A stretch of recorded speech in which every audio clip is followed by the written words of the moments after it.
du Mali ce soir à l'occasion de la publication du rapport d'International Crisis Group, l'ONG spécialisée dans la prévention et la résolution des conflits, pose une question épineuse. L'État malien doit-il réguler les religions? Vous êtes l'auteur principal de ce rapport, Cynthia Ohayon. Merci d'être avec nous. Alors, pourquoi cette question maintenant? Alors, on est dans un contexte malien que vous connaissez, d'une crise qui a révélé en fait beaucoup de dysfonctionnements en 2012 et dont le Mali peine encore à se remettre. Et donc cette crise, disons, a mis en fait sur le devant de la scène des groupes armés que l'on appelle terroristes qui se revendiquent, dont du moins certains se revendiquent de l'islam. Et donc ça a un petit peu amené en fait sur le devant de la scène cette question du rôle de la religion, de la place de la religion dans le débat public, dans la vie politique, dans la société. Et donc du coup, International Crisis Group a trouvé intéressant de poser cette question à la fois du rôle, de l'influence des leaders musulmans sur la vie politique et dans la société et par ricochet du coup la question du rôle de l'État et d'une éventuelle intervention ou non de l'État dans les questions religieuses. Alors on va prendre un exemple concret si vous le voulez. Le Mali d'abord est constitué à 95% de musulmans. Ces responsables religieux s'impliquent de plus en plus donc dans les projets de société, dans la sphère politique. Ils n'hésitent plus, par exemple, à donner des consignes de vote. Qu'est-ce que ça produit comme effet sur la société malienne ? Alors, ce qu'il faut rappeler d'abord, et c'est un des objectifs principaux du rapport, c'est qu'on a souvent tendance au Mali un petit peu à fantasmer autour de ce débat de l'influence du religieux, et qu'à la fois certains Maliens, certains partenaires occidentaux aussi qui sont beaucoup impliqués au Mali depuis 2012, ont tendance à voir immédiatement d'un mauvais œil l'influence des leaders religieux. Ce qu'il faut savoir avant tout au Mali, c'est comme vous le dites, 95% des Maliens sont musulmans, et le fait religieux est une réalité incontournable au Mali.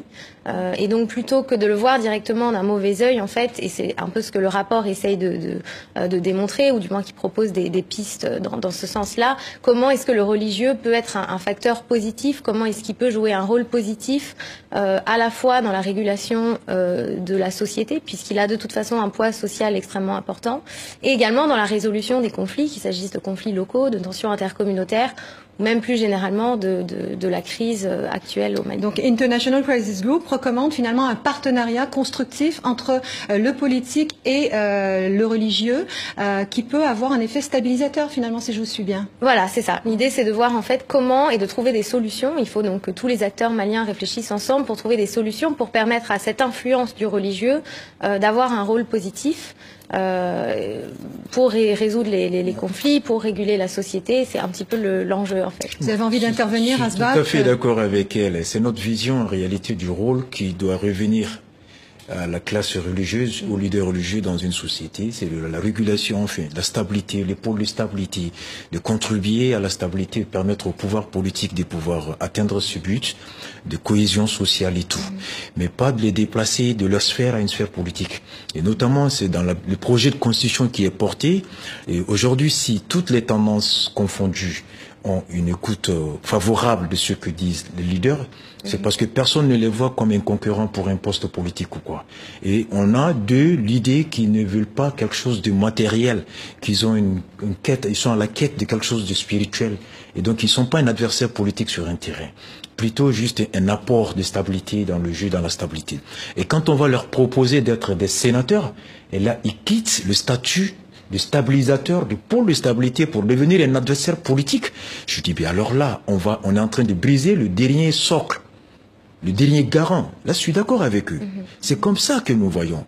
Et partout dans le monde, la séparation de la religion et de l'État n'est pas l'exclusion des hommes de religion de la vie politique, au sens réel du terme qui consiste à contribuer à la bonne gestion de la vie dans la cité. Donc, ils ont leur rôle à apporter dans la régulation, dans l'élaboration et dans la stabilisation.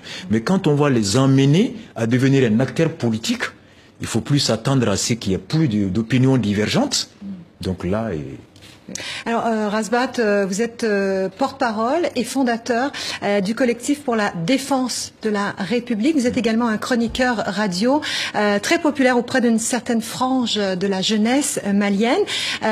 Vous aimez bien les taquiner, les responsables religieux, d'ailleurs, puisque récemment, on vous a reproché vos insultes publiques à leur égard. On vous a traité de drogués, de fumeurs de cannabis. Qu'est-ce que ça apporte, ce genre d'échange au débat?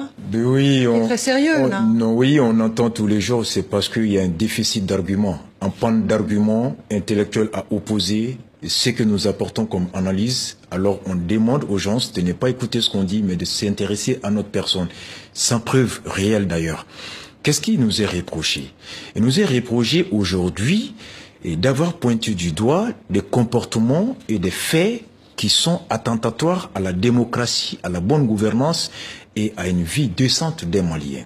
Aujourd'hui, vous avez une tranche de leaders religieux qui ont su établir depuis des années durant une alliance avec la classe politique et une sorte d'entente implicite qui consiste à quoi? L'homme politique, en perte de crédibilité, en manque d'arguments, en manque de volonté politique réelle, va se servir, utiliser le religieux pour faire appel ses adeptes, ses fidèles, à lui voter lors des élections. Et en retour, cet homme politique, qui au niveau du gouvernement aussi, fait bénéficier les commerçants, les opérateurs économiques adubés, parrainés par certains leaders politiques et religieux, qui bénéficient des exonérations au détriment du trésor public. C'est cette entente qu'on a décelée. On est à l'approche du pèlerinage bientôt. Beaucoup de ces leaders sont promoteurs des agences des pèlerinages, c'est des prêtres, non. Il y a confusion des genres, selon vous. Exactement, donc il y a cette entente. Nous, on arrive, on dit, c'est par nos impôts que l'État il fonctionne. Et que donc nous demandons qu'il y ait en réalité une clarification des rôles, qu'il y ait une bonne gestion des deniers publics. Et celui qui est pris en incapacité de bien assumer, juridiquement et vocabulairement, c'est un incapable.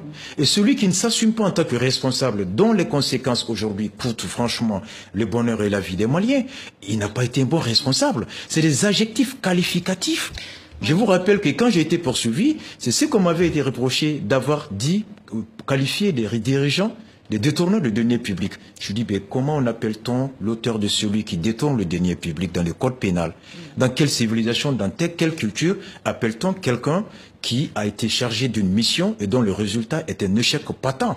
Aujourd'hui, l'échec, il est quasiment général au Mali. Razbat, parlons de la Constitution, si vous le voulez bien, c'est votre combat du moment. Oui. Le collectif des associations musulmanes du Mali a d'ailleurs appelé à voter non à la réforme constitutionnelle. Rejoignons votre position.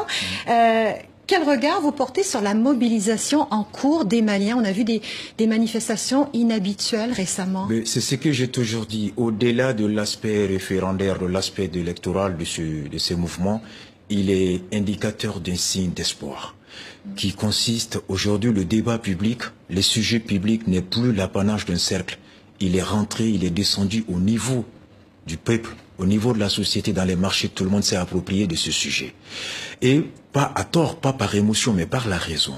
Aujourd'hui, vous voyez quelqu'un qui est là, qui vous pousse un pouce-pouce, voilà, et quelqu'un jeune qui se débrouille dans le secteur informel.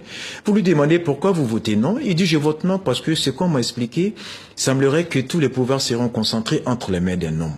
Et nous avons fait partie de Moussa Traoré il y a 23 ans pour que, justement, le pouvoir puisse être démocratique, qu'il y ait 3 piliers et qu'il y ait un équilibre entre les pouvoirs. Et ce qu'on nous propose, et dans lequel le président va encore garder le pouvoir de nommer tous les présidents de tous les tribunaux du Mali, de nommer tous les procureurs généraux de tous les tribunaux. Le pouvoir pour le président. Pendant que ailleurs, tous les rapports sont en train de converger vers la dépossession du président de ses pouvoirs afin de rendre le pouvoir judiciaire indépendant. Et donc, comment nous pouvons aller à contre-courant? Ça va pas. Deuxièmement, on s'est dit, voyons le Congo, où aujourd'hui Kabila, il est là. Voilà. Je dis, lorsque vous dites à un président qu'au terme de votre mandat, et si vous n'arrivez pas à organiser les élections, la Cour, elle est là, elle vous prolonge jusqu'à l'investiture de nouveau président. Mais celui qui sent que l'opinion ne lui est pas favorable, mais il ne va jamais organiser les élections. On n'est plus en démocratie. La démocratie, c'est le pouvoir, c'est l'offre qu'il fait au peuple de pouvoir par une alternance sanctionnée ou renouvelée. La confiance. Razbat, chroniqueur radio malien, merci d'être venu au Journal Afrique. Merci pour l'invitation, merci beaucoup pour l'invitation. Et merci à vous, Cynthia Ohayon de l'International Crisis Group. Merci.